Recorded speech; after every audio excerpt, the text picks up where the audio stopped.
Assalamualaikum warahmatullahi wabarakatuh. Perkenalkan, nama saya Alda Rahmadani dari Program Studi Pendidikan Guru Sekolah Dasar Fakultas Keguruan dan Ilmu Pendidikan Universitas Islam Riau akan mensimulasikan proposal yang berjudul yaitu Upaya Meningkatkan Berpikir Kritis dan Berpendapat Siswa melalui Model Pembelajaran Kooperatif pada siswa kelas 5 SDN 182 Pekanbaru. Nah, adapun kajian yang akan kita bahas pada hari ini yaitu latar belakang, identifikasi masalah, rumusan masalah, pembatasan masalah, tujuan penelitian, manfaat penelitian, kajian teori, dan metodologi penelitian. Langsung saja kita akan masuk yang A, yaitu latar belakang. Dalam proses pembelajaran, kemampuan berpikir kritis itu menjadi penting bagi siswa karena dengan berpikir kritis siswa akan menggunakan potensi berpikir secara maksimal untuk memecahkan suatu permasalahan yang dihadapi dalam kehidupan sehari-hari. Berpikir kritis juga diperlukan untuk meningkatkan keterampilan berbahasa dan menganalisis bagi para siswa dalam memahami kenyataan dan permasalahan yang dihadapinya. Dengan kemampuan ini, siswa juga bisa mengembangkan kreativitas dalam proses pembelajaran. Selain itu, berpikir kritis juga penting untuk merefleksikan diri siswa agar siswa terbiasa dilatih untuk berpikir. Selanjutnya yang B yaitu identifikasi masalah. Identifikasi masalah yang ada sebagai berikut. Yang pertama yaitu kegiatan pembelajaran di SD masih kurangnya kemampuan siswa untuk berpikir kritis dan berpendapat di dalam kelas selama proses pembelajaran. Yang kedua yaitu pembelajaran yang dilakukan oleh guru masih bersifat konvensional, artinya pembelajaran hanya dilakukan dengan menjelaskan teori, pemberian contoh-contoh dan diakhiri dengan soal. Yang ketiga yaitu kemampuan siswa dalam memahami konsep dan memecahkan masalah masih rendah. Dan yang terakhir yaitu pembelajaran yang dilakukan guru masih kurang menarik. Selanjutnya kita akan bahas mengenai rumusan masalah.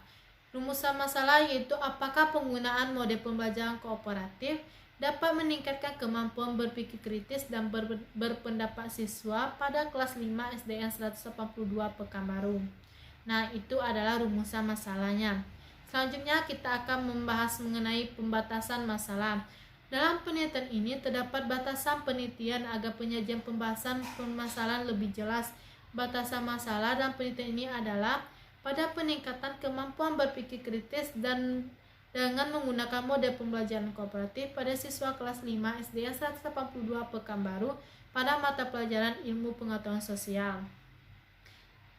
Yang selanjutnya yaitu tujuan penelitian. Sesuai dengan rumusan masalah di atas, maka tujuan penelitiannya adalah untuk melihat penggunaan model pembelajaran kooperatif dalam meningkatkan kemampuan berpikir kritis dan berpendapat siswa pada kelas 5 SDN 182 Pekanbaru. Yang F selanjutnya yaitu manfaat penelitian.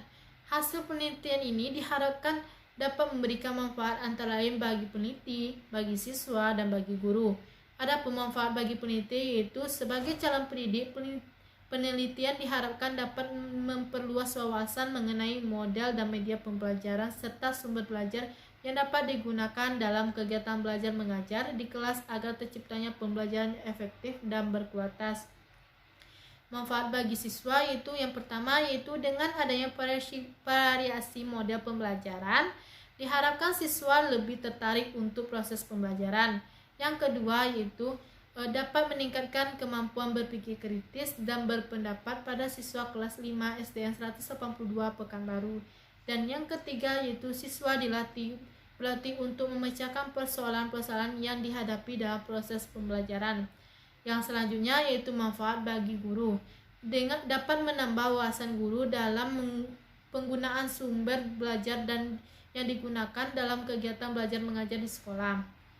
Sebagai bahan pertimbangan guru untuk memilih model dan media pembelajaran serta sumber belajar yang tepat agar dapat meningkatkan kualitas pembelajaran. Yang selanjutnya kita akan bahas mengenai kajian teori. Kajian teori terbagi beberapa bagian. Yang pertama yaitu konsep dasar kemampuan berpikir kritis. Setiap manusia telah dikurniakan potensi untuk berpikir melalui pembinaan yang tepat, pendidikan, pembelajaran, dan pengamatan yang baik. Kemampuan berpikir kritis juga dapat berkembang dengan baik.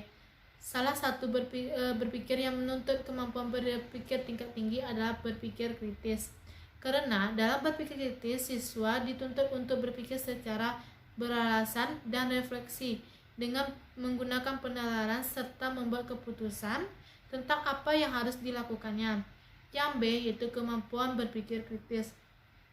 Dapat disimpulkan bahwa kemampuan berpikir kritis merupakan suatu proses berpikir di mana seseorang harus secara aktif dan terampil dalam melakukan analisis dan evaluasi berdasarkan hasil pencarian informasi, pengamatan, pengalaman, dan refleksi yang dilakukan sehingga mendapatkan suatu kesimpulan akhir yang logis dan dapat dibuktikan kebenarannya. Yang selanjutnya yaitu konsep dasar model pembelajaran.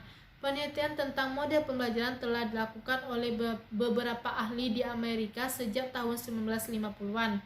Perintis penelitian model pembelajaran di Amerika Serikat adalah Max Ballet. Model-model yang ditemukan dapat diubah, diuji kembali, dan dikembangkan. Selanjutnya dapat diterapkan dalam kegiatan pembelajaran berdasarkan pola pembelajaran yang digunakan. Yang D yaitu pengertian model pembelajaran. Model pembelajaran mempunyai makna yang lebih luas daripada strategi. Model atau metode pembelajaran. Istilah model pembelajaran mempunyai 4 ciri khusus yang tidak dipunyai oleh strategi atau model pembelajaran. Yang pertama yaitu rasional teoritis yang logis yang disusun oleh pendidik. Yang kedua yaitu tujuan pembelajaran yang akan dicapai. Yang ketiga yaitu langkah-langkah mengajar yang diperlukan agar model pembelajaran dapat dilaksanakan secara optimal. Yang keempat yaitu langkah belajar yang diperlukan agar tujuan pembelajaran dapat dicapai.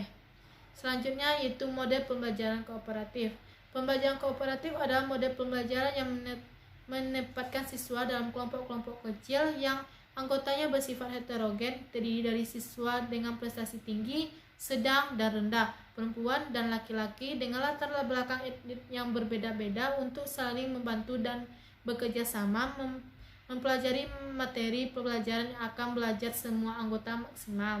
Yang selanjutnya itu unsur-unsur dalam pembelajaran kooperatif. Adapun unsur-unsurnya yang pertama yaitu saling ketergantungan positif, tanggung jawab perseorangan, interaksi primitif, dan komunikasi antar anggota dan pemerasaan